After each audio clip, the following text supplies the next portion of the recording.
Good morning, everyone. Today is Saturday, and it is September 27, 10 o'clock here in the United States in the morning.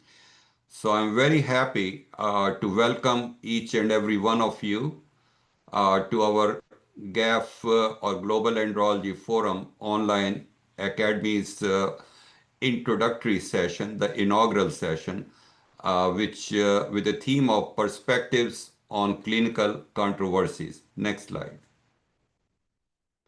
So today's session is on surgical sperm retrieval in non-azoospermic men, and we have 4 case scenarios which will be presented by our team of moderators, which we are going to introduce, and it will be discussed these cases by our team of panelists, which we will introduce.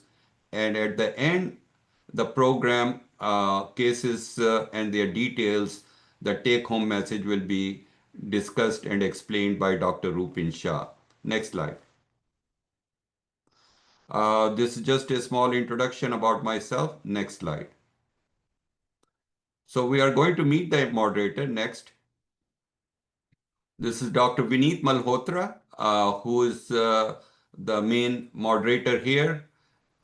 He is a consultant urologist and andrologist, a microsurgeon, and he is the founder and director of this VNA hospital in New Delhi, a wonderful hospital that he has built along with his wife.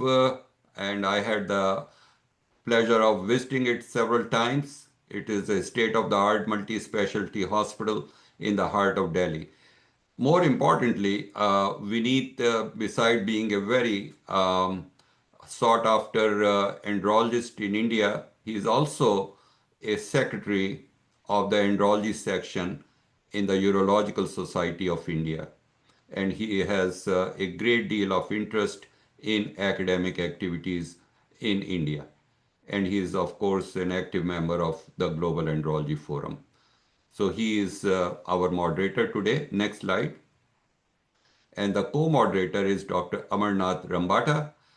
Dr. Amarnath is the Director of Men's Health at Vatikuti Urology Institute at Henry Ford in Detroit.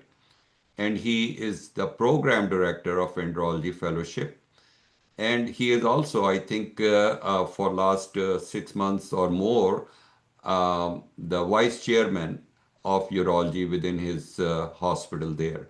So he is a very active member of the Global Andrology Forum team, and he will be working and co-moderating these sessions. Next slide. Let's move to the next and meet and introduce our panelist. You can see Dr. Christine Wins. She is a professor in the Catholic University of Louvain, Brussels, and she is a very accomplished academician, an andrologist who's been in charge of many different responsibilities within her own institution. So we are really pleased to have her as one of the panelists among several distinguished members that are going to be part of this team. Next slide. Professor Selahin Kayan, who's a urologist, andrologist in the University of Mersin School of Medicine in Turkey. He holds several positions within his own department, as you can see. He's Dr. Christine and Dr. Selahin are also members of our core team and are responsible for guiding a lot of strategic decisions that are made by our management. But he's also very active academically, involved in dozens of projects at this time. So we are very happy to have Dr. Selahin as part of this panel. Next slide. We have our colleague, Dr. Alexei Ryzkov from Russia. He is an associate member in the Department of Urology, and he's an andrologist who joined with us in the GAF about a year ago and has risen very rapidly because um, of his expertise and his engagement in a lot of academic activities. So he has really shown that he is very interested and very capable of academic activities in andrology, and we are very pleased to have him as part of this panel. Next slide. Professor Fotios Dimitriadis from Greece. He's a very well-known andrologist from that part, from Greece, and he is really a well-known member of various associations, and specifically in the EAU. He is part of various divisions where he is holding these things beside his own national Society of Hellenic Andrology Society. Again, Fotios is always traveling, always giving lectures, so we are very pleased that he is available to participate in today's session. So thank you very much, Fotios. Next slide. So next slide. The program for today's case discussion after the end of the program will be summarized and by Dr. Rupin Shah, who's a distinguished andrologist and microsurgeon from India. He is a very senior member of GAF core team, and he is involved in a lot of activities, both nationally and internationally, as you can see from his biography. Many of these biographies are not up to date, so I apologize for that.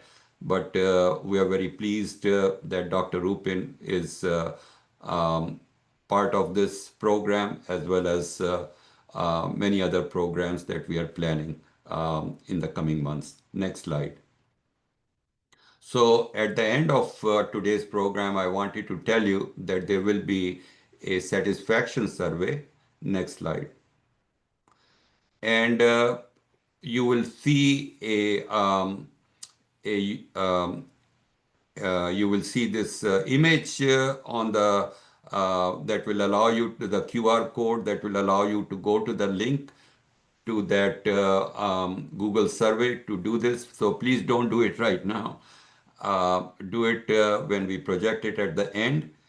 And once you complete that survey, after a few minutes, at the end, you will be asked to type in your name and email, and you will receive, as a part of fulfillment, a beautiful certificate of your attendance. So this will be generated with the help of our good friend, Dr. Hiva Alipur, and you will receive this certificate. Actually, this is something that everybody can fill, even those who are members of academic team. If they want a certificate, they can fill. They don't need to fill the satisfaction itself, but they can certainly apply for that. So this concludes, next slide. I don't think there is any other slide.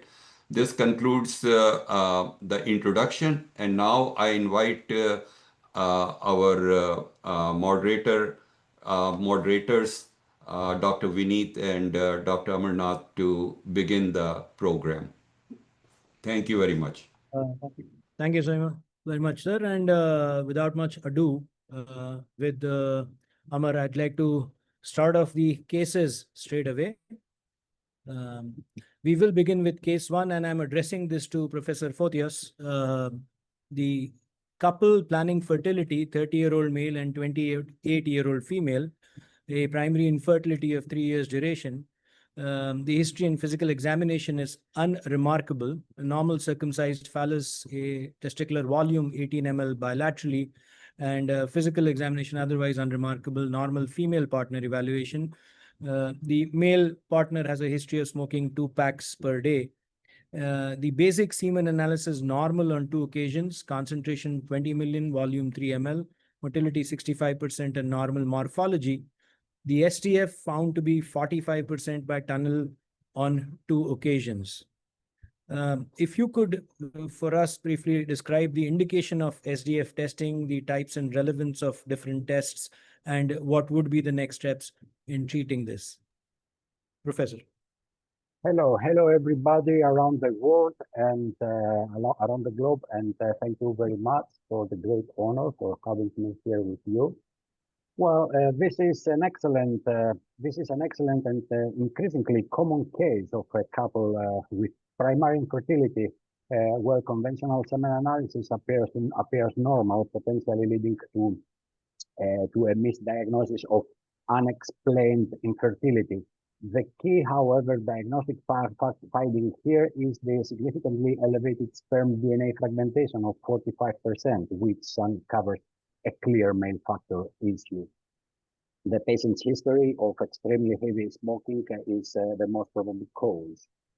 First of all, I wanted to make an observation here. We have a very great SDF here, 45, and a very great motility of 65%, which is maybe contradictory. And I would like to highlight here the very important role that the experienced laboratory giving the results. If this laboratory complies with the internal and external controls, because not all laboratories around the globe have this kind of specialization in semen analysis and may give false results. Well, back to the case. What is the role here of SDF testing? Well, SDF testing is a crucial diagnostic tool that assesses the genetic integrity of sperm, going one step beyond the conventional parameters of count, motility, and morphology. Its primary role is to evaluate sperm quality at a molecular level. The highest DF is clinically associated with lower fertilization rates, with poor embryo development, with implantation failure, and increased risk of miscarriage. So the indications here and generally, first of all, we have the role of the one indication is the unexplained or idiopathic infertility. As in here, the couple has been tried for 3 years with normal semen analysis and a normal female partner evaluation. Recurrent pregnancy loss is another indication, especially with failed assisted reproductive technology cycles or with poor embryo development. And last but not least, presence of high risk factors.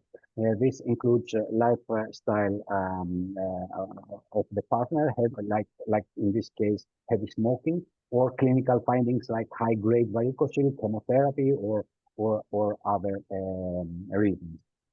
Well, regarding the types and the relevance of different SDF tests, first of all, we can divide broadly and categorize into direct and indirect assays.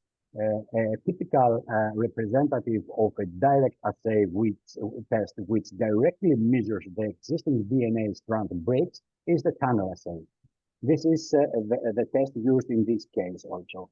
It uses an enzyme to label the broken end of DNA strand, providing a direct quantification of damage, and it is considered a robust and clinically relevant method.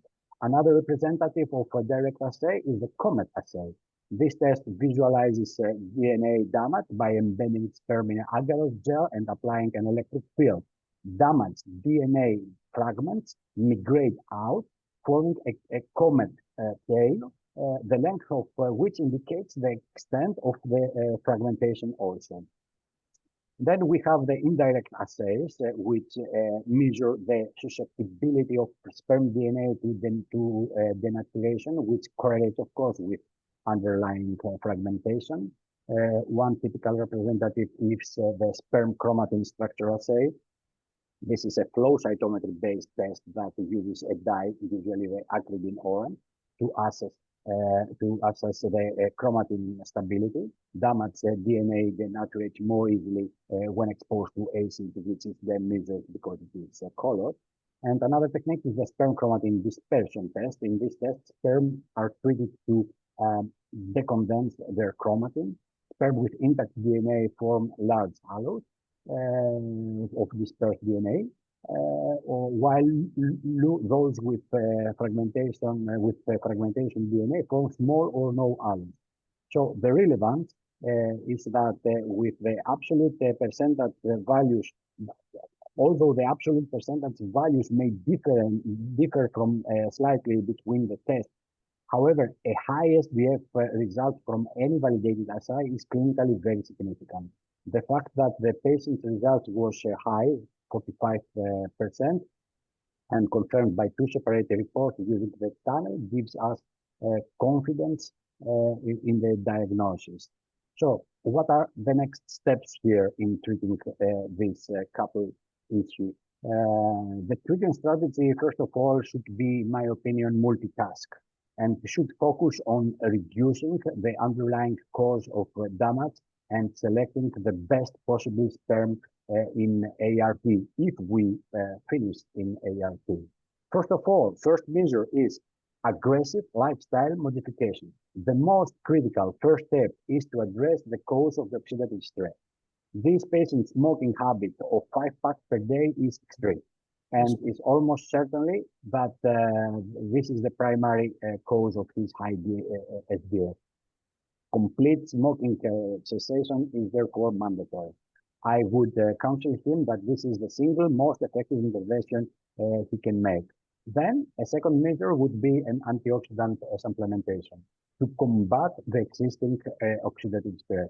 I would recommend a course of oral antioxidants for at least 6 months. Then I would go with repeat testing. After 3 months of smoking cessation and antioxidant therapy, the semen analysis and SDF test should be repeated. A significant reduction of SDF lower than 30% would be the goal in this case. And if natural conception does not happen, then I would counsel on sperm source for IVF or ICSI. Given that the initial SDF is very high, the couple should be counseled on options of their next ART cycle maybe. Thank you so much for a very elaborate reply. If they did all the conservative measures and the repeat SDF testing was still elevated, do you think there is a role of use of testicular sperm with elevated SDF? Of course, this is a crucial follow-up question and a very common clinical scenario too. Well, in my opinion, yes, absolutely. A persistent elevation in SDF of 31%, despite lifestyle interventions and antioxidant therapy, is one of the primary indications for using testicular sperm for ICSI. The fundamental reason for this approach is that a significant amount of sperm DNA damage occurs after the sperm has been left the testicles. This is known as post-testicular oxidative damage. The sperm travel from the testes and mature through the complex ductal system of the epididymis. They are exposed to an environment rich of reactive oxygen species. If this antioxidant, if the antioxidant capacity of the seminal plasma is insufficient, as likely is in this patient with history of heavy smoking, then the sperm's DNA is vulnerable to fragmentation during this transit. While by retrieving sperm directly from the source, the testis via procedure of TESE, of micro-TESE, we can intercept the sperm before they are exposed to the damaging post-testicular environment. Numerous studies corroborate to this opinion. They have demonstrated that in men with high SDF in their ejaculate, sperm recover from the testes often show significantly lower levels of DNA fragmentation. And using this genetically healthier sperm for ICSI has been shown to improve embryo quality, to increase implantation rates, and to reduce miscarriage rates for this specific group of patients. Particularly for this couple, the fact that the SDF improved from 45 to 31 shows that the lifestyle changes and treatments were beneficial. However, the 31 is still high, and therefore moving to testicular sperm is a logical and evidence-based next step to maximize their chances of success. So my recommendation would be to go for testicular sperm. the procedure of microtaser would be the most optimal procedure and could be done in order to coincide with the female partner's oocyte retrieval. However, if they proceed with ejaculated sperm, advanced sperm selection techniques like PIXI or IMSI can be used, or microfluidic devices have been also developed to select sperm, typically through motility-based behavioral mechanisms, and should be considered to select the most viable and good-looking sperm. Professor Christine, would you suggest use of testicular sperm for the primary attempt of ART, or would you use it for failed attempts? And what would be your justification? So for me, I would be more cautious, because we know that even if the direct method that was used here, which is a tunnel, is the best method to have the best correlation with reproductive outcomes, the partner is quite young, and SDF has not a very good predictive value for pregnancy. So this means that even with a high SDF, you cannot assume that there is no possibility of a pregnancy. So in my setting, I would propose to go step by step, first IUI before going to IVF-ICSI, potentially if really the level stays high.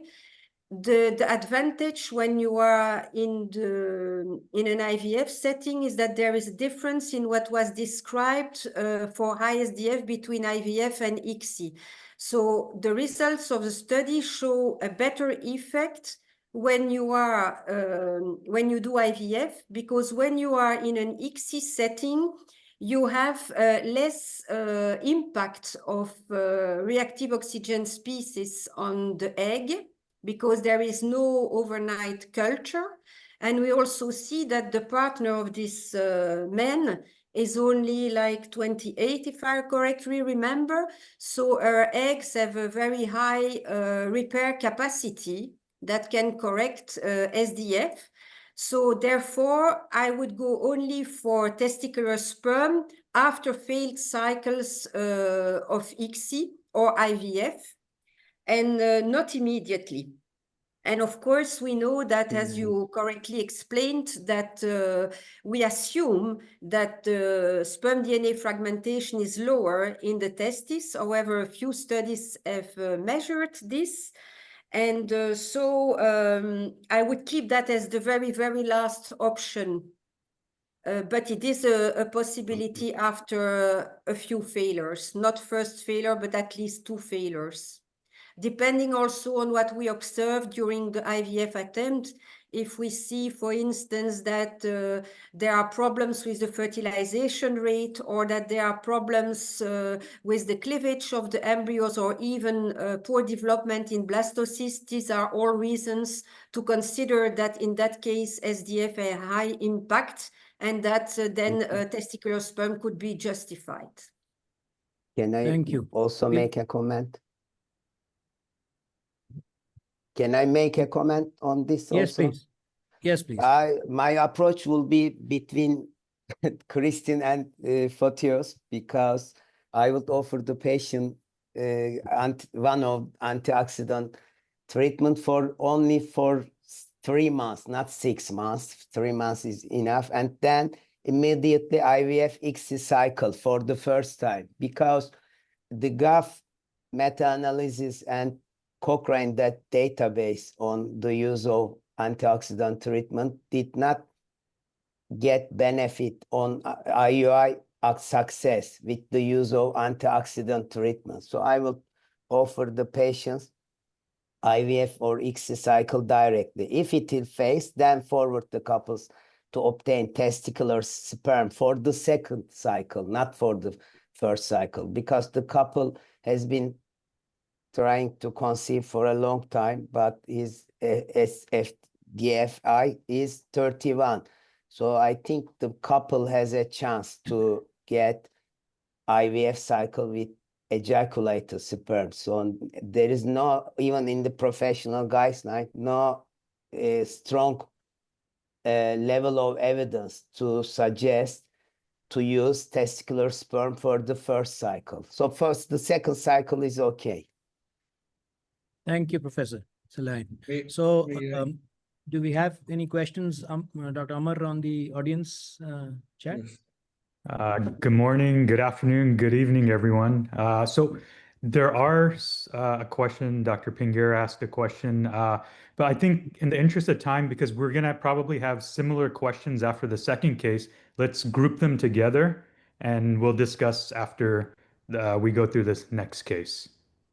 Perfect. So I'll just run through the guidelines. The AUA SRM guidelines also say the same. Consider utilization with an elevated DFI, but there is not enough evidence. It's low, moderate, and the routine use of testicular sperm remains controversial.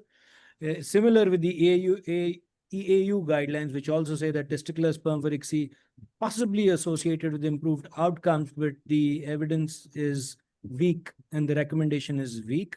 So we must consider them probably after a failed or couple of failed cycles. Thank you. And we'll proceed with the next question. Dr. Amar. All right, so we have a couple, male partners, 35 years old, female partner is 30 years old. They've had primary infertility for 8 years now. And on history and physical exam, he has a normal male phallus, testes are descended 16 mLs bilaterally. He does have a clinically palpable varicocele that's graded as a grade 3 varicocele. And the female partner examination is normal. Next slide. The male partner had 2 semen analysis with normal volume, concentration 8 million per ml, motility 20%, and morphology 2%. So 2 semen analysis with oligoasteroteratospermia. Next slide. So the next step was to obtain hormonal evaluation. FSH was 6, LH 5, total testosterone was 350, and estradiol is 30. Next slide. So their reproductive specialist advised them in this setting to undergo IVF at ICSI for the oligoasteroteratospermia male factor infertility. The couple underwent 2 cycles of IVF with ejaculated sperm, and unfortunately, both cycles failed. Next slide, please. So in cycle 1, there were 12 eggs retrieved from the female.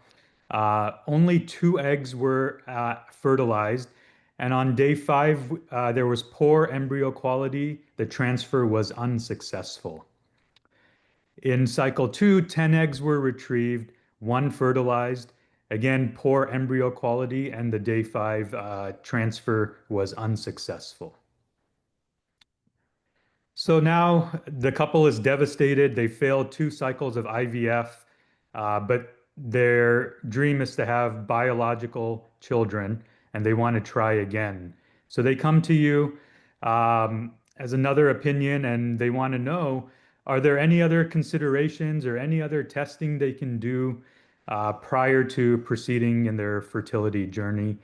Professor Chayan, what do you think? The couple has 2 failed IVF cycles with fertilization failure and poor embryo quality with no pregnancy. I would absolutely want to see SDF testing for 2 reasons: presence of varicocele and 2 failed ICSI.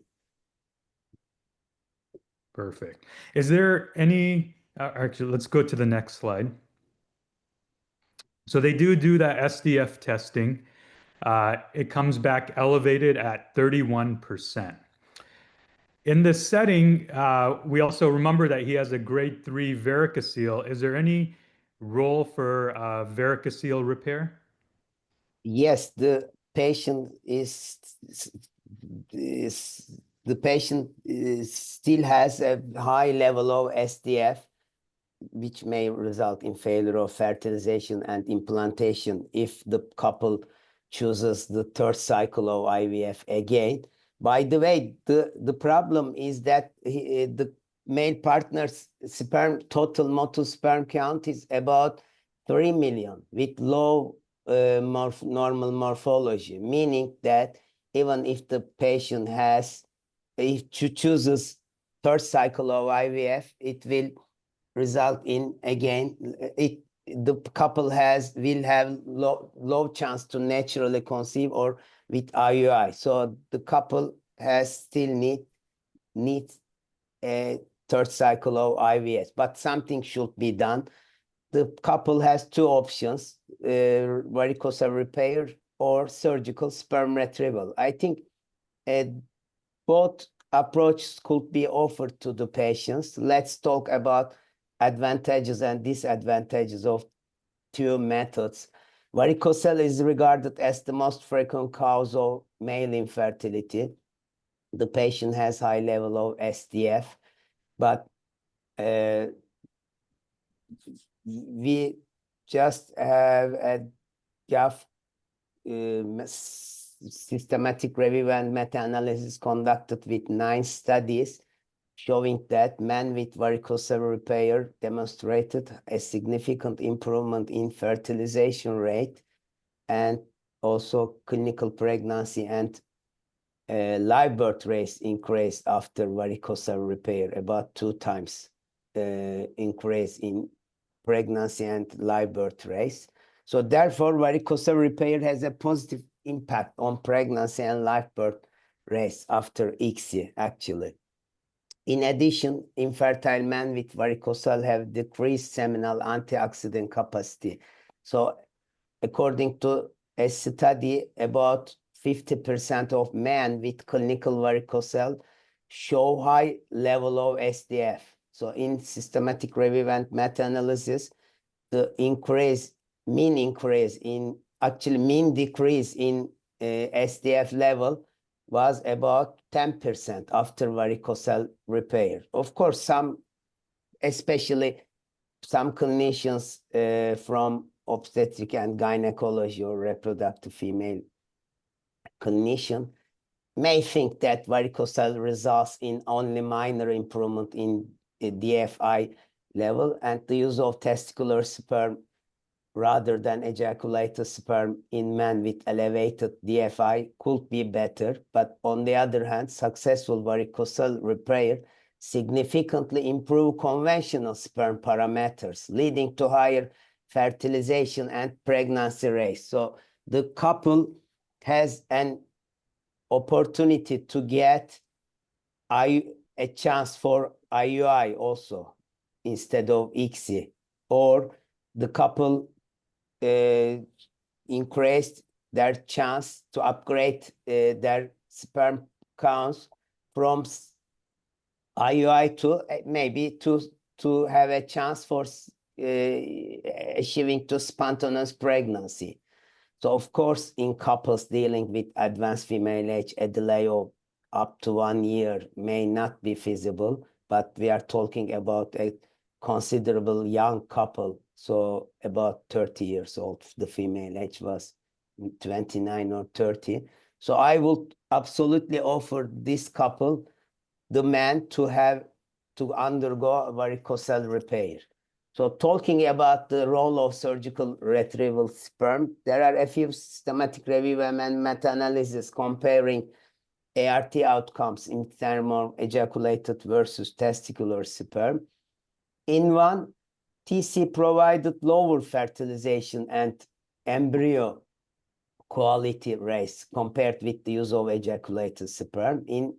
As far as I remember, the rest provided a higher increase of fertilization and pregnancy rate with the use of testicular sperm. So in our experience, a testicular sperm tends to be superior to decreased SDF levels. However, well-designed randomized controlled trials are needed to conclude on this. So I will absolutely suggest the couples, the male, to have varicocele repair first and wait for 3 to 9 months because the female age is young. That's it. And if SDF is still elevated, would you suggest testicular sperm extraction at that point? After varicocele repair, are you talking? That's Are correct, you yeah. asking me? Again, if yes, because these couples has had 2 IVF cycles. If they didn't have any IVF cycle, then I will again first use ejaculated sperm for the first cycle. But the couple has had 2 IVF cycles which failed, then I will go to testicular sperm for the 3rd cycle for this couple, even if the male has a higher level of SDF after varicocele repair.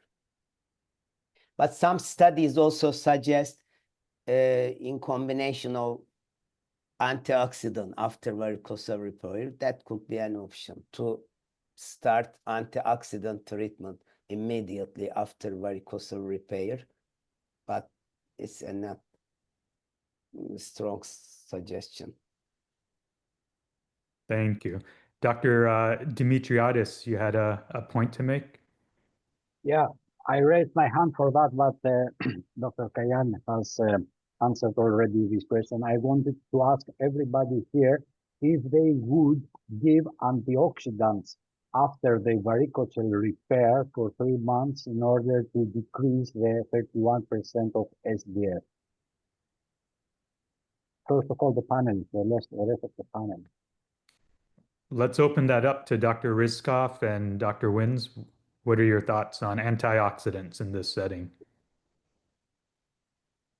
So I start first. So to my opinion, indeed, before doing any invasive surgery, I would say try antioxidants. Of course, we do not know exactly what we are doing with antioxidants because we all know that we need some reductive potential for the sperm, for its normal functioning. We need oxidative stress, and it's the balance between oxidative stress and reductive stress that is really giving us information, but there is so far not a validated tool, although the Myoxis tried for that, but so far in clinical practice, the tool is not yet validated. But if, as we said, the female is young, she's 30, we could consider going step by step, and this meaning going from the less invasive to the more invasive.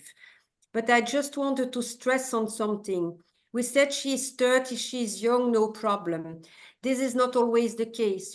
You have sometimes very, very young female patients that have a very low ovarian reserve, and where time is important. So your strategy should also depend on the time you have before this couple goes to another IVF procedure. So you have also to look at the results of these 2 first IVF attempts.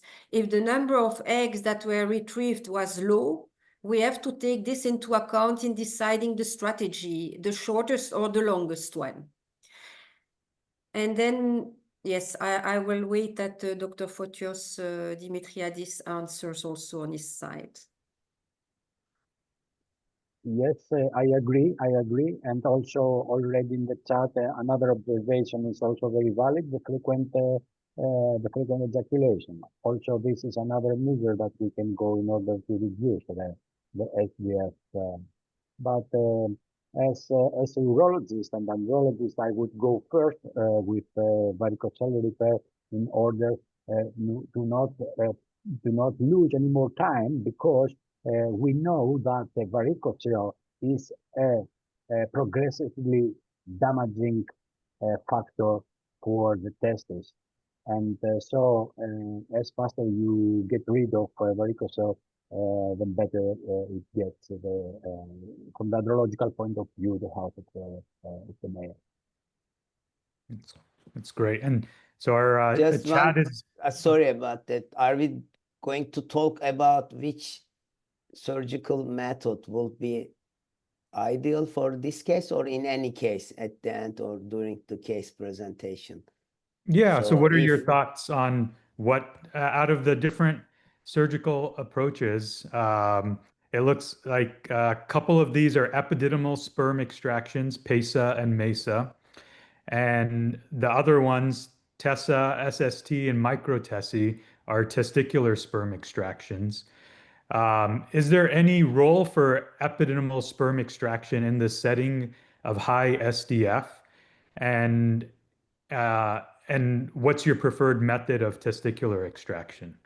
Are you asking me or to Yes. panelists? I wouldn't use epididymal sperm in any case with high level of SDF because this is not obstructive cases. So even the sperm DNA damage is the lowest in testis compared to other parts of urogenital tracts. So I will prefer to use testicular sperm actually in this case, but asking which method will be ideal for this. This is oligospermic, not normospermic, but not cryptozoospermic. I will first prefer TESA, actually only sperm aspiration, not FNA. Sperm aspiration, testicular sperm aspiration, or only conventional testicular sperm extraction, only one piece for this case. If the patient were crypto or azoospermic, then I will only use or perform micro TC procedure. I think TESA or conventional TC is okay for this case. The patient is oligoastenoteratozoospermic, so I think we will find sperm with 100% success in this case, almost 100%. So no matter which method we will use in this case, actually. Excellent. So Dr. Pescatori had some comments and questions. And I'm opening it up to all the panelists. What are your thoughts on repeated ejaculation, increasing the frequency of ejaculation to reduce DNA fragmentation, and varicocele repair prior to starting IVF?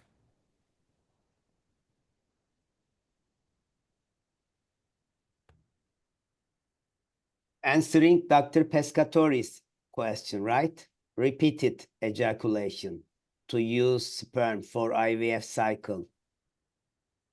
It could be an option, but I'm not sure. So some studies suggest repeated frequent ejaculation during IVF on the day ovum pickup day, but I am not sure. This is not guidelines suggestion. It could be tried, but not sure if the male has success to get better sperm during frequent ejaculation. I can say only this. Perfect. Dr. Rizkov, any thoughts on doing varicocele repair prior to this couple beginning IVF? Hello, everyone. Yes, I totally agree that the first step for this case is varicocelectomy, but I prefer recheck SDF level in 6 months, and if SDF level is less than 30%, I will perform IVF cycle, maybe with sperm selection, for example, microfluidics. But if SDF level is more than 30%, I will perform ICSI with testicular sperm and with TESA or TESA. Dr. Wins, you had a question? No, it was not a question. I forgot now because it was already a long time. I don't know which one I wanted to say, but about the repair of the varicocele before any IVF attempt, I would not be in favor. because it's an additional procedure. But now I'm back with what I thought to say, because I heard twice during this debate that sperm selection methods could be applied to decrease the sperm DNA fragmentation. So to my knowledge, as far as I know, the different techniques that it is, whether we use a max with beads to avoid apoptotic sperm, or whether we use the electrophoretic based on sizes and on the electric charge to select the more mature sperm, which then will be also with less cytoplasmic residues that we know that are responsible of increased reactive oxygen species, and thus can increase the sperm DNA damage. None of these techniques so far led to robust studies that could say that the process improved the outcome. Also, the latest microfluidic chips like the Zymot, for instance, the only study that was done so far only considered HCG beta, so only the pregnancy test in blood. And there is no other outcome parameters that were tested. So I would be very cautious by trusting on these microfluidic devices so far, and wait that we have more data before using those. That was the comment that I had in my mind and that I forgot. But Dr. Vince, we are talking about the couples who had 2 failed IVF cycles with very, very low, about 10% fertilization rate, and very, very poor embryo quality with no pregnancy. So your suggestion will be valid for the couple who wants to try for the first IVF cycle. So we are talking about the man who had 2 IVF failed cycles with the presence of varicocele. So all meta-analysis suggests that varicocele repair significantly increase as pregnancy and live birth and Yes. fertilization rates. Yes, yes, of course. But the question, as far as I understood from Dr. Harmana Hamala, was that if you would treat varicocele even if there was no IVF before stepping into IVF, that's what I understood, before they had failed attempts. And that was the answer that I provided. Of course, the evidence is there. If it's failed cycles of IVF, we go for varicocele repair before going ahead with the next steps. But I answered the question of Dr. Harmana. Okay, thank you. Perfect. And then I just want to, in general, what's the role of SDF in terms of recurrent pregnancy loss to any of the panelists? It was demonstrated that ISDF in at least a very old study, but was quite a good study from Robinson in 2012, that ISDF led to higher miscarriage rates. So this was demonstrated, and then it was confirmed in later studies too. So this can help, but here there was nothing about miscarriage in this case specifically, but yes, it can help to decrease the miscarriage rate. All right, next slide. So the guidelines suggest that SDF should strongly be considered for male partners of couples with RPL, unexplained infertility, or ART failure. Varicoceles are associated with elevated SDF, and the EAU and AUA guidelines say testicular sperm may be considered in non-azoospermic men with elevated SDF after failed ART cycles. ICSI with testicular sperm is associated with improved reproductive outcomes compared to ejaculated sperm in the setting of men with elevated SDF. We can move on. Next slide. Right, we'll move to the next case now. This is addressed to Alexei. There's a couple seeking fertility, 29-year-old male and 28-year-old female, with an primary infertility of 3-year duration. The history and physical exam is normal. Testes are 10 ml bilaterally. Bilateral vas palpable, no varicocele, and normal female evaluation. So other than the testicular exam, the rest is normal. Semen analysis on 2 occasions at a duration of 3 months difference shows 4 motile and 2 non-motile sperm after centrifugation. And the second one is azoospermic, but after centrifugation, the pellet is positive for 1 immotile sperm. The hormone profile reveals an FSH of 14, which is mildly elevated for the lab, LH of 10, total testosterone of 540 nanogram per deciliter, estradiol of 20. What's the next step, Alexei?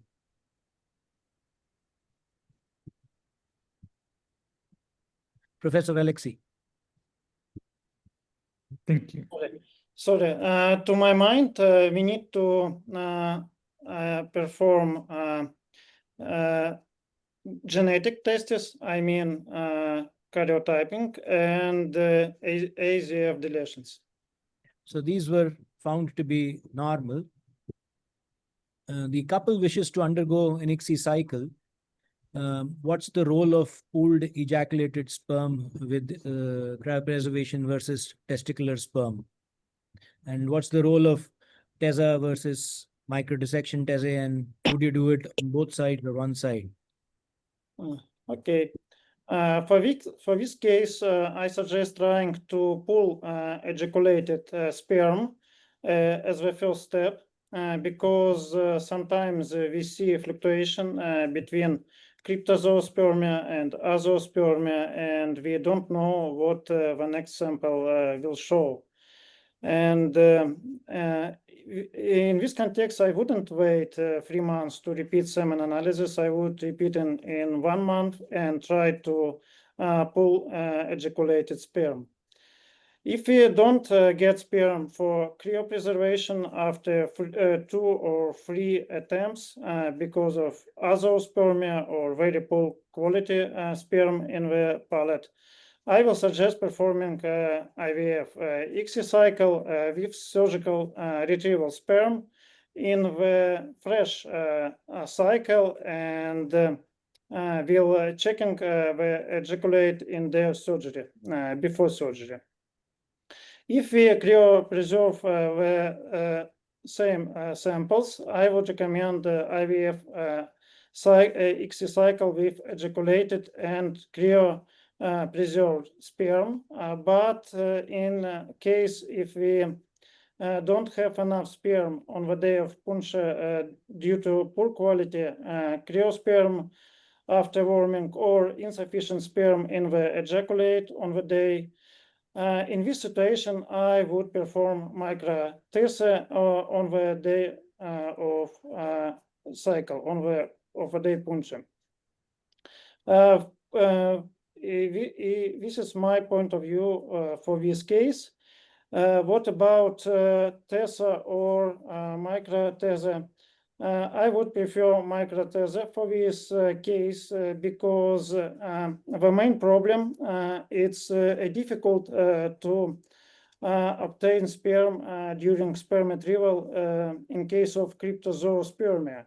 The sperm retrieval success rate is about 90–80% for micro-TESA, but only 60% for convenient TESA. And for this reason, I prefer micro-TESA. About bilateral or unilateral, it's if I get enough sperm on one side, I will not perform a micro-TESA on other side. If I don't get enough sperm on one side, I will perform micro-TESA on the other testicle. What form of cryopreservation would you prefer for very few sperms found? And have you found any experience with different methods? We don't have any experience with different method. Our embryologist exposed a special stick for it, and usually it works pretty well. Okay, so I'll open this to the other panelists and we'll start with Christine, your opinion on this. So I go again step by step. So the first thing is because there was one sample with potentially enough sperm for a fresh attempt. I would first see if the patient cannot correct some lifestyle factors, if he's not obese, and if can make some efforts or some behavior like taking too much alcohol drinks and things like that. And then repeat, of course, first, because you can have fluctuations in these ejaculated, in poor ejaculated sperm numbers. And then discuss with the couple, because it's very important to discuss before going to a micro-TZ procedure, which would be the preferred for me in such cases of hypogonadism. So I would discuss with the couple if they prefer to start from a fresh ejaculate with the possibility to vitrify the eggs of the partner and go on repeated towing cycles of vitrified oocytes, so that we can exploit the ejaculate on a different days, and then see what happens. So it's a whole discussion with the couple to see. It depends also on the setting, if vitrification of eggs is very expensive in your setting or not, or if you can do it easily also, because it's quite tricky technique, and the lab people must have the skills to do it, because it's very fragile, and you can also lose the vitrified eggs upon warming. So that's a first point. And then if there is not enough, or if the couple chooses that they prefer to go for surgery on the male side, then I would prefer the micro-TZ. And I always start with the side where the testicle looks the biggest. And if I have not enough sperm on one side, I go to the other side, always with the aim of having enough straws to avoid a repeated surgery, because we use a good freezing program, and it works quite well. In Belgium, the setting is that there are 6 reimbursed IVF attempts, so we always try to have 6 straws, one per attempt, so that we have not to repeat it. Of course, sometimes you are in a position where you have only very, very few sperm found at micro-TZ. And in this case, again, the discussion goes around vitrifying the eggs, and see if we do repeat procedure, or if we freeze with techniques that allow single sperm freezing. So there are some protocols for vitrification. We are in a phase of validation of these protocols, but the survival rate is quite high. So I think if I've you- responded to the last question for uni and bilateral. So if you were to if you were to find few sperms on one cycle, as I understand, you said oocyte vitrification and attempting a second attempt at micro-TZ? No, that was for the ejaculated part. So I start with ejaculate. If there is not enough sperm, we can vitrify the eggs, and then we can warm the eggs with different ejaculates on different days. And then if this does not work, or if the couple does not want to proceed that way, depends on the setting and discussion that you have with the couple, then I step over to micro-TZ, and there the aim is to operate only once. That's what I explained. To have enough straws for all the IVF attempts that the couple would do, and then tow one by one the straws to do the ICSI procedure. Right. Can Professor I Chan. my approach will be a little bit different, because ejaculated sperm is always less invasive and less costly than testicular sperm retrieval for the first cycle of ICSI.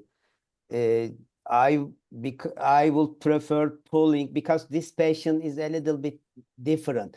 On two semen analysis, the couple has only a few sperm on his ejaculate. So it means fresh sperm will not be enough on the ovum pickup day for their cycle. So I would prefer pulling ejaculated sperm with cryopreservation than use those sperm for the first cycle. So if it fails, then I will use testicular sperm directly for the second cycle. It So depends this a is bit on- almost azoospermic. So of course, the TC testicular sperm procedure starts unilaterally, but most of time it will be bilateral testicular sperm extraction.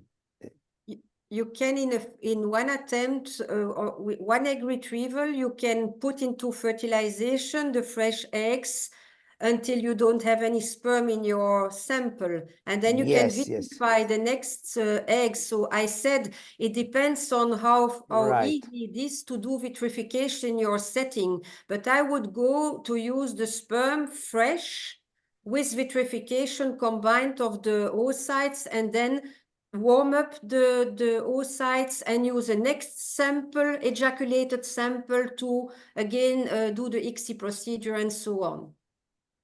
And I it works agree with quite you. well. Yes. Right. Wonderful. Do we have, Professor Photios, do we have any comments from you? Yes.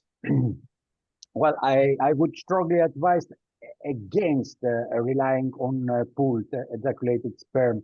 We have to centrifuge the sperm every time, so we have increased the reactive oxygen species inside on it. Then we have to cryopreserve it. We increase more the reactive oxygen species on it, the oxidative stress on it. It is a bad solution.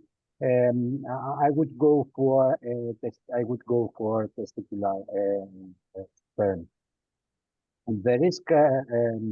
The risk of cycle failure is unacceptable high. So the most prudent effective strategy is to plan for a surgical sperm retrieval, and I would go with microthese here because I believe this is the gold standard for sperm retrieval in men with non-obstructive azoospermia. First, it identifies selectively and removes larger, more packed nucleus tubule. And secondly, this technique minimizes the damage to testicular tissue. Regarding fresh or frozen, I would go with frozen. It is the preferred approach, I believe. It decouples the male and female procedures, confirming the viability of sperm before the female partner undergoes ovarian stimulation. Ovarian stimulation, it's not an easy story for the female. We cannot easily say, okay, let's go for 1, 2 ART cycles, and then we can go with a third ART cycle. I'm against of giving so much medicines to the females. We need to be more effective in our practices. Regarding the question is raised here, if we know the reason of the infertility here, of the azoospermia here, no, we do not know that. It is idiopathic. And if we give hormonal treatment to the male before everything, no, I believe with high testosterone, in my knowledge, high testosterone and high FSH are very bad predicting factors for starting hormonal stimulation of the testes. So the best course of action is a diagnostic microthese here with sperm cryopreservation. And if it is unilateral or bilateral, first we go, and I agree with Christine, I would go with the bigger and healthier testes first. And if I found here, then I stop. If not, I perform a large opening section here, like the Schlegel incision. And if I do not find something, then I go to the next test, because this bilateral approach offers the highest chance of success for the couple. Right. Thank you. So, any questions, Dr. Amarnath, from the audience? Are we going to take them now, or? Yeah, I think Dr. Dimitriadis touched on this, but many people asked about the role of medical or hormonal therapy prior to testicular sperm retrieval in the setting of a patient that has a normal testosterone and elevated FSH and LH. And then I'll throw out a second question to all the panelists. What about if this patient has normal FSH and LH and normal testosterone? Is there any role in that setting also? So I'll open it up to any of the panelists.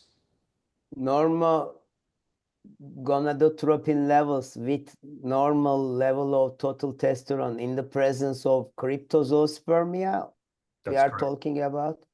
Correct.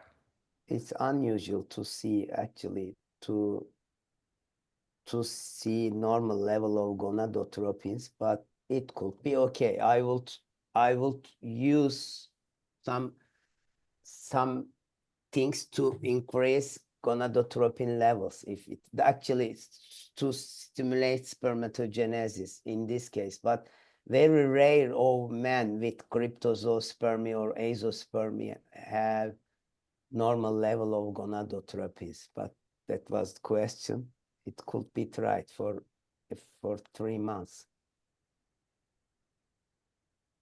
to stimulate spermatogenesis. Well, if I said I wouldn't go with that, I wouldn't go with hormonal stimulation.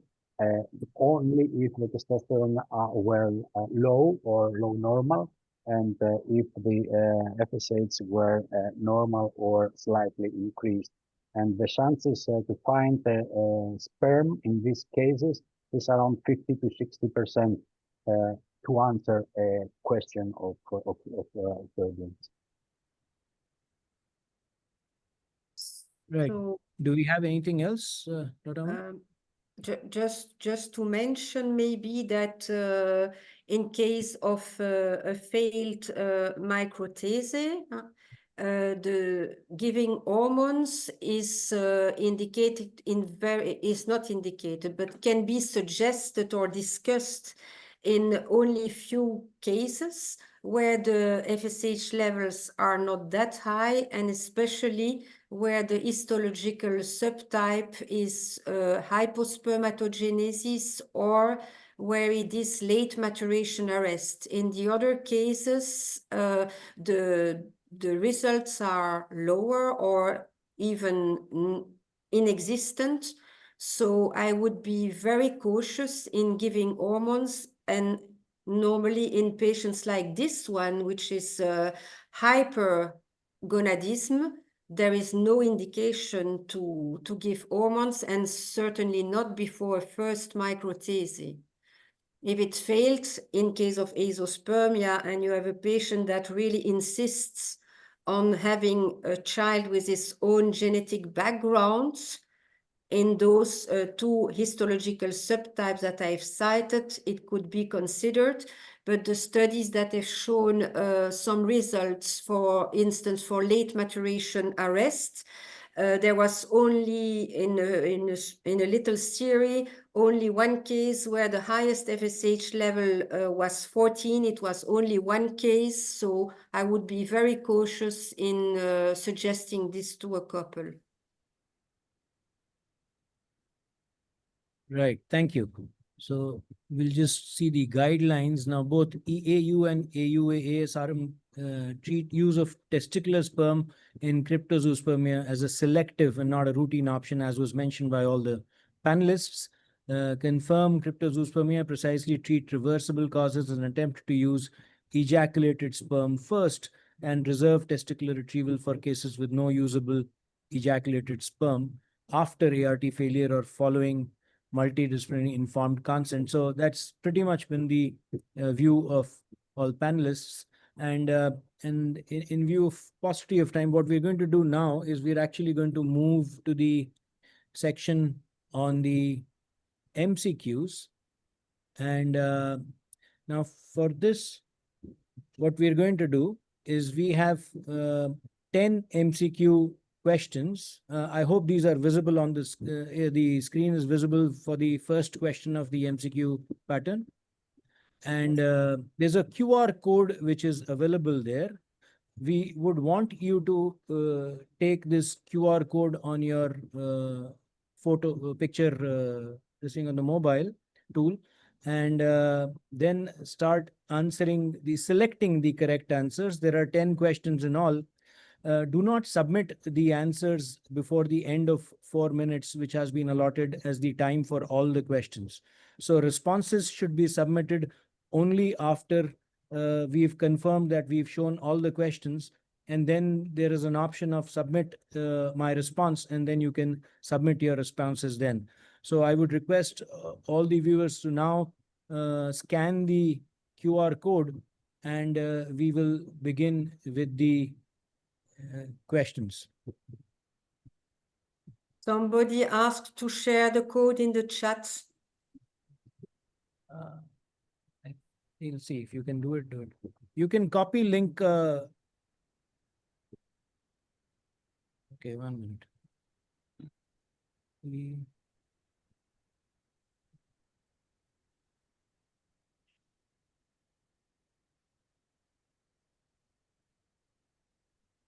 Yeah, I've sent it on the chat now.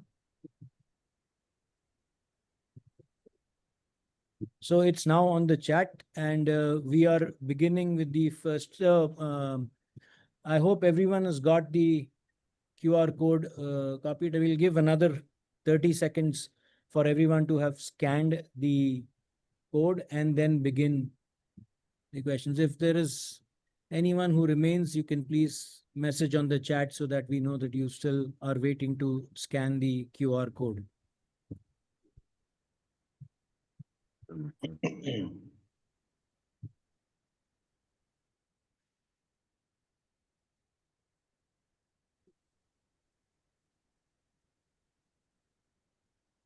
Right, now we are moving to the second question.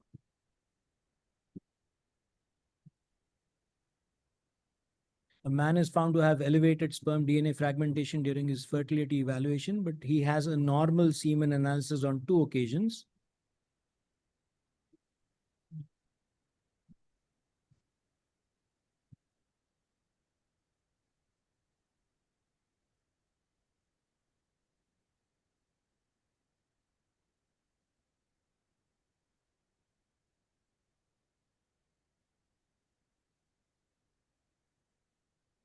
Methods to hold on. He is found to have a left varicocele on physical exam. Which of the following should not be recommended as the next step?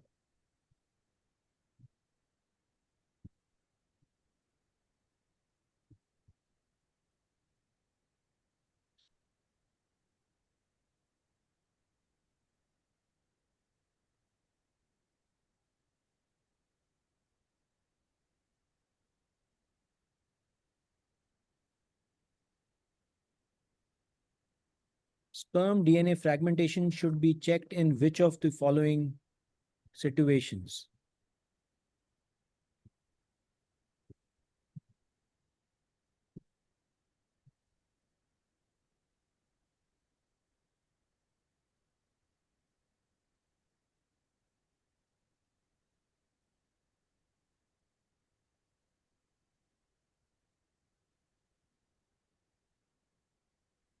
A couple has failed 2 cycles of ICSI. The female partner evaluation is normal. The male partner has 2 semen analysis, volume 2 ml. Sperm concentration is between 8 and 9 million per ml. Motility is 30% and morphology is 2%. He has a normal hormone profile and no varicocele on examination. Which of the following should be the next step? I'm going to repeat this since the entire question is not visible. A couple has failed 2 cycles of ICSI. The female partner evaluation is normal. The male partner has 2 semen analysis which show semen volume 2 ml. The sperm concentration is between 8 and 9 million per ml. Motility 30% and morphology 2%. He has a normal hormone profile and no varicocele on examination. Which of the following should be the next step?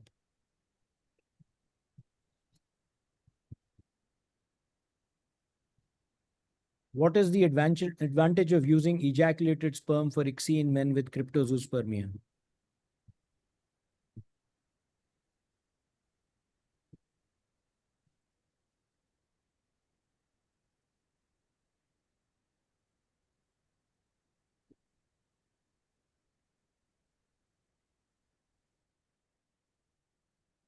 What is the advantage of using testicular sperm for ICSI in men with cryptozoospermia?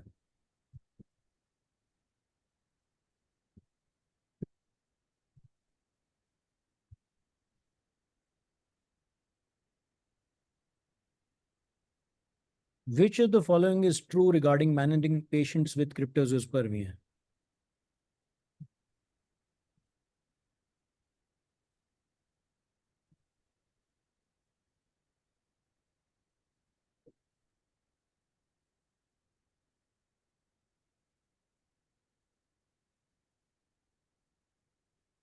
Surgical sperm retrieval in men with cryptozoospermia may be considered if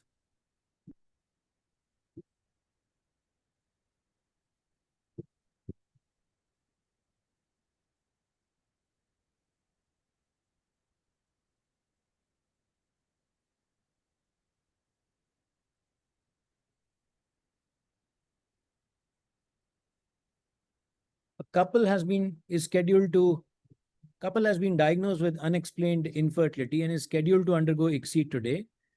Just before the egg retrieval, you've been informed that male partner is unable to provide an ejaculated semen specimen. What is the next step?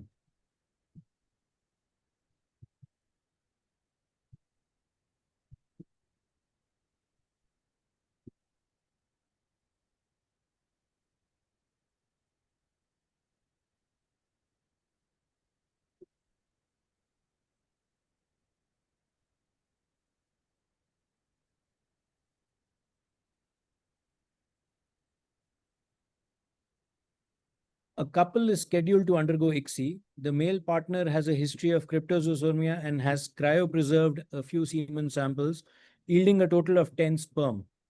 On the day of egg retrieval, his ejaculated sample does not have any sperm even after centrifugation.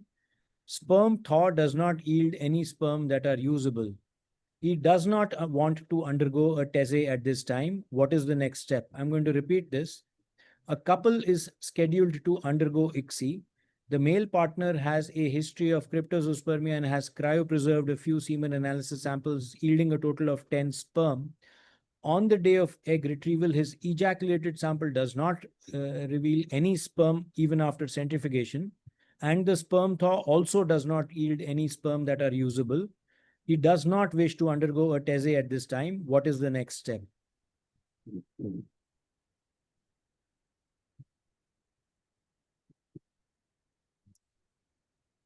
We should now be ready to submit our responses.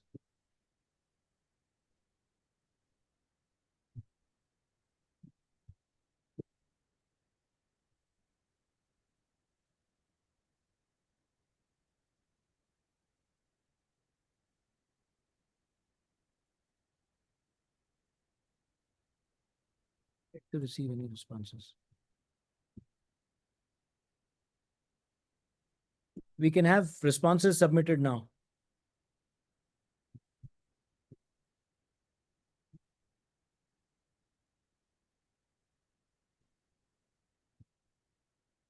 Is this good? It's not showing. Why is that? Huh?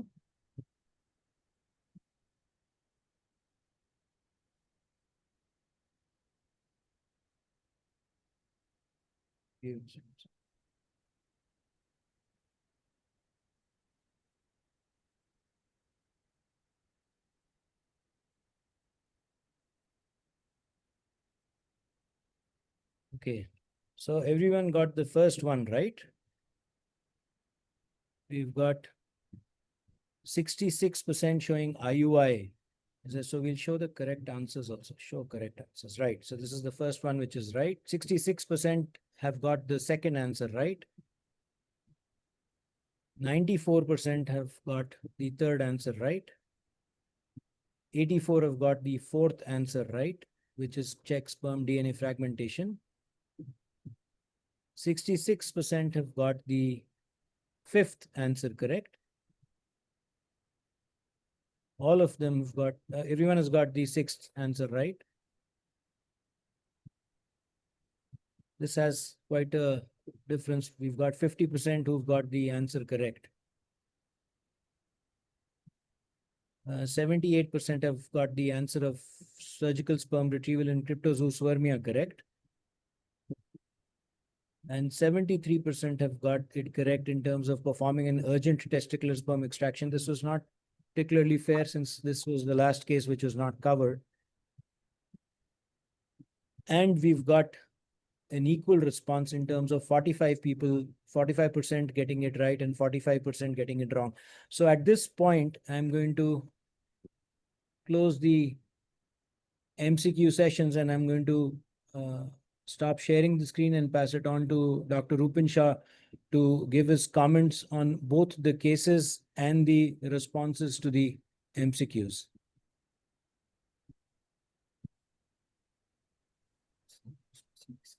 I'll Thank you, continue Vinny. to keep the screen if you wish to have the response screen on the MCQs. We won't discuss the responses now. I think we're already well over time, but the responses did show that by and large, the audience was in tune with you. The last one, where it was really split, was controversial. Someone could say use donor sperm. The reason why, and it was interesting, the reason why the correct answer was freeze the eggs is that in many cases of cryptozoospermia, as you keep on asking for repeated semen samples, there will be occasions when there will be enough sperm to use with the cryopreserved eggs. And that is why in a cryptozoospermic male who could not give a semen sample, freezing the eggs and then looking at multiple semen samples over a period of time would have been the right answer, as shown in the last question. So I think it's been a wonderful discussion. A big thank you to the panelists who really stepped up and expressed their views, sometimes controversially, and to the moderators who came up with very interesting cases. And I think the key message here was that do not rush into TSA for men who do not have azoospermia. When it comes to TSA for elevated sperm DNA fragmentation, there are many other conservative methods that should be tried. And as Dr. Professor Wins pointed out, especially if the female partner is younger with healthy eggs, you could expect those eggs to compensate for the elevated sperm DNA fragmentation. And therefore, only if there have been at least one, preferably two failures using other methods, that one should move into a testicular sperm extraction. So no point in being trigger happy, and this is an important message because in practice we do see, in fact, a lot of IVF centers that tend to rush into TSA just because it's become a fad. Similarly, with cryptozoospermia came the warning that it's not such an easy or straightforward case. You might not find sperm by simple TSA, and before doing something as aggressive as a micro TSA to get sperm in cryptozoospermia, you should give the patient and the couple enough of a chance to either improve the semen quality or provide enough pool samples to achieve a pregnancy through conservative measures before we rush into a testicular sperm extraction. The last case, which was not discussed, focused on the use of TSA in cases where there is failure to ejaculate unexpectedly. Since that was not discussed, we'll pass that by and maybe have another session once on failure to ejaculate, various situations and what can be done. So thank you to all the participants and the audience who stayed with us. We had a limited number of registrations, but I kept on checking. All of them stayed on till the very end, showing that this was a very interesting and exciting session. 2 months later, once again, last Saturday of the month, we'll be having our next session. So do tune in again. Thank you very much and good day and good night. Let me just end the program by projecting the slide for next session, as well as showing how we are going to start with the satisfaction survey. So again, thank you very much to all of our moderators and speakers. There is somebody who's floating these things here on the screen. I don't know, it's showing up on my screen. Somebody has gotten into this program. If somebody is doing it, please, we will encourage them to stop doing it. This is a serious professional program. Okay, so we are requesting those who are interested to receive a certificate, but even if you are not, to scan this QR code on your phone, and then start with the satisfaction survey, which actually I when we showed it in the morning, somebody already started doing it, so I have to stop this survey link so that people are not doing before attending the program. So you can scan the QR code. It will bring you to the webinar survey link, and this will allow you to then go to that survey, which is a survey that will allow us to receive your feedback, because this is the first program of its kind. So I'm sure that there are things that we need to improve, and we would like your feedback for that purpose. Whether you are interested in receiving a certificate or not, it is up to you. But the process is very simple. At the end, you will be asked to type in your name and your degree, and that is all. And a certificate will be instantly sent to you by email as a PDF file.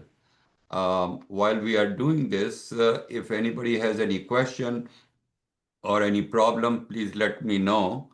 I would like to tell you that this link to the satisfaction survey will close in about 30 minutes time, because we don't want people to give out this link for people to use and generate certificates later on.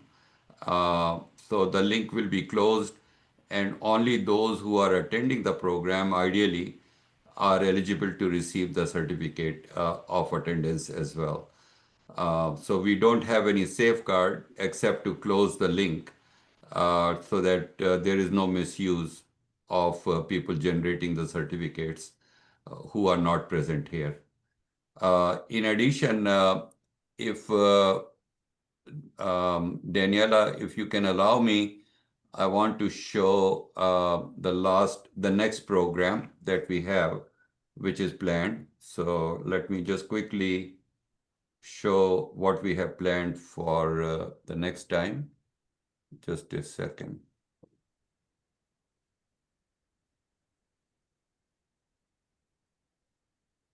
So this is the program that Dr. Rupin just described, and it will be in 2 months' time, end of November. And the theme here will be different. It's a tricks of the trade, how I do it. So it's more surgical focus and video. So it is reconstructive surgery for obstructive azoospermia. It will be led by Dr. Rupin, and the co-moderator is Dr. Marlon Martinez from Philippines.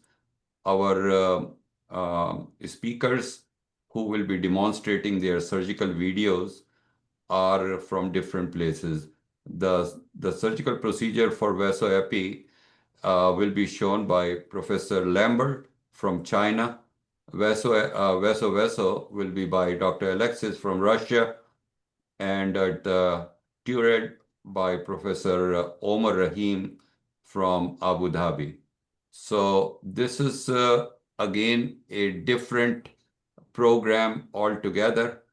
And we want to kind of keep on changing the format each time. So we are hoping that many of you will be able to attend the program and learn from many of our experts who are here. So it is certainly meant for our younger people, younger members, but also we want many of our experts to be there to learn or to see how others are doing, because many of these procedures or surgeries are very specific to individuals with various uh, type of tricks and tips that they are going to share. And it can only help each and every one of us. So in the meantime, if there are any lasting comments anybody wishes to say, I want to thank actually at this time our distinguished moderator, Dr. Vineet Malhotra and Dr. Amarnath Rambata for a fabulous job that they have done. This was a wonderful, wonderful program. And our panelists from all different parts of the world, Professor Christine in Belgium, Dr. Salahin from Turkey, Dr. Fotios from Greece, and Dr. Alexei from Russia. I mean, you cannot get to meet all these people, even if you pay $5,000, but you are able to see and talk and listen and hear from each and every one of them without paying any fee and just attending this precious program. So I think please tell your friends, your colleagues who are not able to join today how you enjoyed this program and try to encourage more people to join because this program is for you, the younger members who are here, and this is based on your own request that we received. So there was an overwhelming request that they want to learn, they want to see how our senior members or distinguished members are doing their taking care of these complex clinical cases on complex and problems of male infertility, whether it is sperm DNA fragmentation, whether it is cryptozoospermia, whether it is varicocele, all kinds of things that are presented, and each case is very different. So I think what you heard from our panelists is absolutely amazing because these are their real experience based on their expertise, based on their years of work taking care of thousands of patients and experience that they have gained, and which is tempered with evidence, which is coming from our own research from GAF, but also from many of our societies who are guiding us in terms of various practice guidelines for various topics here. So this is absolutely a fabulous program in my view.